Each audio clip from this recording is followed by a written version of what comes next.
2027 को लेकर तैयारी शुरू हो गई है। समाजवादी पार्टी हो चाहे बीजेपी, लोगों ने अपनी योजनाओं को असली जमा पहनाना शुरू कर दिया है और इसी क्रम में समाजवादी पार्टी के सोशल मीडिया के हैंडल की तरफ से एक वीडियो जारी किया गया है, गैंग्स ऑफ यूपी, जिसमें यह बताया गया है कि उत्तर प्रदेश में जो एनकाउंटर हुए वो किस तरह से फर्जी रहे।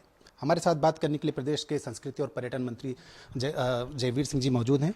जयवीर जी, एनकाउंटर को लेकर सियासत लगातार चल रही है। मंगेश यादव को लेकर अखिलेश यादव ने तमाम सवाल उठाए थे और अब एक सोशल मीडिया हैंडल पर उनके गैंग्स ऑफ यूपी करके जारी हुआ है, जिसमें बताया गया कि किस तरह से फर्जी एनकाउंटर उत्तर प्रदेश में हुआ। देखिए, अखिलेश जी को अपराधियों से बड़ा स्नेह प्यार दुलारा है और इसलिए उत्तर प्रदेश की जनता हमेशा बार बार कहती है कि जितना बड़ा अपराधी उतना बड़ा समाजवादी।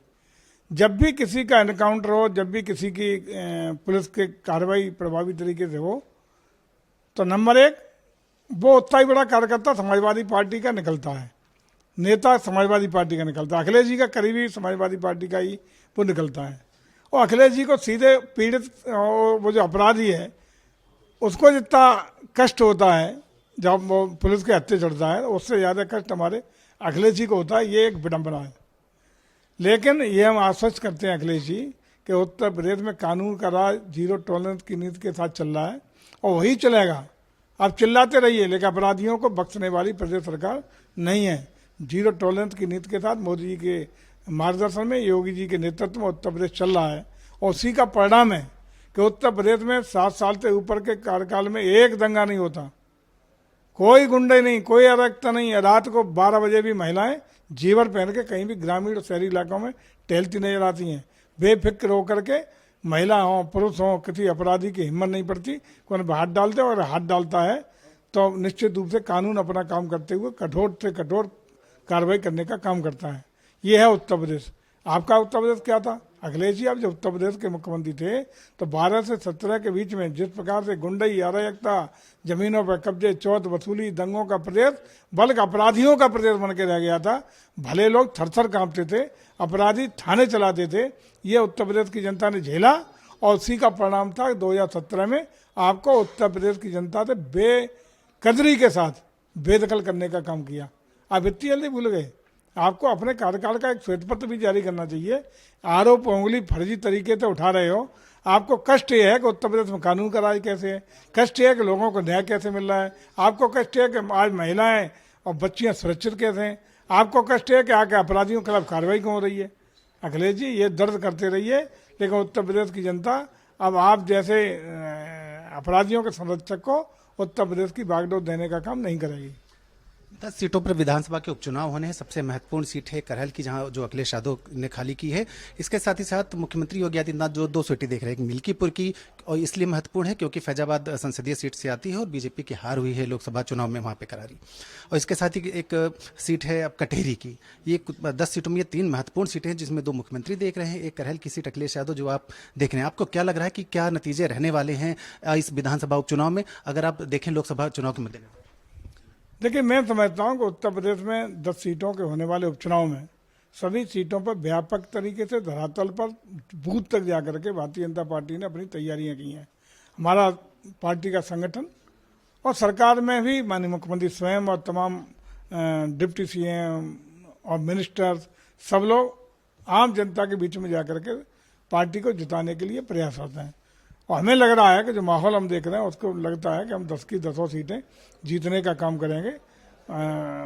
ये चुनाव चूँकि 2 स्टेट के हो चुके हैं, परिणाम 8 तारीख को आ जाएंगे। उसके बाद जो संभावना है कि कभी भी भारत निर्वाचन आयोग इन 10 उपचुनाव की तिथियों की घोषणा कर सकता है।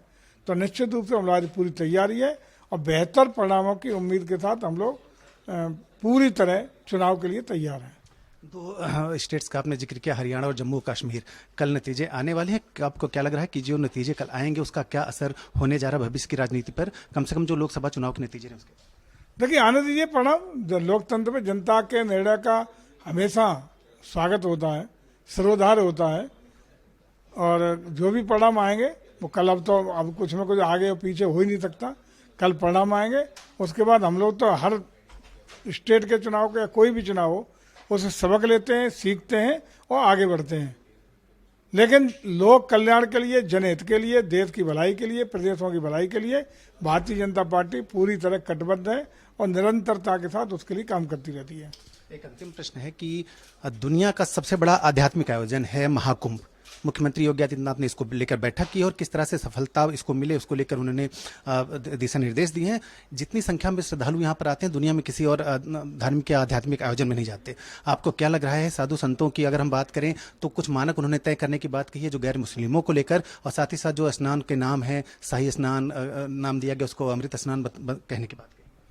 देखिए, कल माननीय मुख्यमंत्री स्वयं हम ही थे, माननीय मुख्यमंत्री थे और कई संबंधित माननीय मंत्रीगण भी थे और सारे संबंधित विभागाध्यक्ष और सरकार के वरिष्ठ अधिकारी भी उसमें थे। कुंभ ऐसा आयोजन है, इससे बड़ा धार्मिक आयोजन दुनिया के किसी भी देश में किसी कोने पर नहीं होता। 2019 के कुंभ में लगभग 25 करोड़ के करीब आवक श्रद्धालुओं की हुई थी। इस बार हम लोग मान के चल रहे हैं तो पूर्ण कुंभ में और बेहतर करने के प्रयास के साथ ये अपेक्षा की जा रही है कि 50 करोड़ श्रद्धालुओं की आमद इस बार होने वाली है। ये भव्यता, दिव्यता, अलौकिकता के साथ सुरक्षित तरीके से, व्यवस्थित तरीके से संपन्न हो सके। हज आने वाला हर श्रद्धालु एक बेहतरीन अनुभव लेकर के अपने देश, अपने प्रदेश, अपने जिले में जा करके हमारे ब्रांड एम्बेसडर के रूप में यहाँ की हमारी सनातन संस्कृति, परंपराओं और आदर्श मूल्यों को संबोधित करने के लिए चर्चा कर सके, ये हमारा प्रयास है। कल माननीय मुख्यमंत्री जी ने लोगो भी जारी किया है, वेबसाइट भी जारी की है और साथ ही साथ कल विभिन्न हमारे संतों के साथ, अखाड़ों के साथ गहन चर्चा भी की है और बाद में अधिकारियों के साथ समीक्षा भी की गई है। अधिकारियों को निर्देश किया कि 10 तारीख तक 10 दिसंबर तक सारे कार्य जो भौतिक रूप से विकास के चल रहे हैं, व्यवस्थाओं के चल रहे हैं, पूर्णता की स्थिति हो जानी चाहिए। साथ ही साथ संतों ने भी अनेकानेक सुझाव और मार्गदर्शन देने का काम माननीय मुख्यमंत्री को किया है।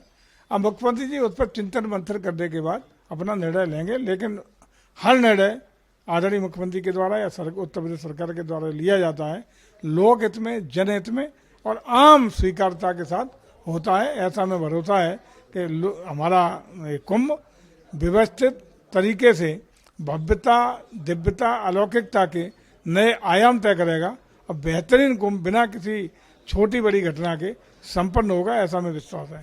बतौर संस्कृति और पर्यटन मंत्री आप कितना संतुष्ट हैं जो अब तक का काम महाकुंभ में हो जाएंगे? कल काफ़ी अच्छी प्रगति है, चाहे वो भारत सरकार के NHAI के काम हो, रेलवे के द्वारा व्यवस्थाएं हो, एयर कनेक्टिविटी की बात हो, इन सारे भारत सरकार का भी पूरा सहयोग हमें मिल रहा है। स्टेट की जितनी योजनाएं, चाहे पर्यटन का हो, संस्कृति का हो, PWD के कार्य हो या अन्य सिंचाई के कार्य हो, अन्य विभागों के जो कार्य वहाँ चल रहे हैं हमारे कुंभ स्थल के आसपास के, वो पूर्णता की ओर अग्रसर है और हम समझते हैं कि विदिन नवंबर ये कार्य पूरे हो जाएंगे। फिर भी 10 दिसंबर तक का समय है, इस दौरान सारे कार्य पूरे होंगे। गुणवत्ता के साथ, समयबद्धता के साथ लोक हित में ये कार्य पूरे होकर के एक भव्य दिव्य अलौकिक कुंभ का आयोजन होगा। हमारे साथ प्रदेश सरकार के पर्यटन और संस्कृति मंत्री जयवीर सिंह, जिन्होंने न सिर्फ जो सियासी गलियारों में राजनीति चली उस पर अपनी प्रतिक्रिया दी, बल्कि महाकुंभ जो दुनिया का सबसे बड़ा आध्यात्मिक आयोजन है उसके तैयारियों को लेकर भी उन्होंने अपना रुख साफ किया।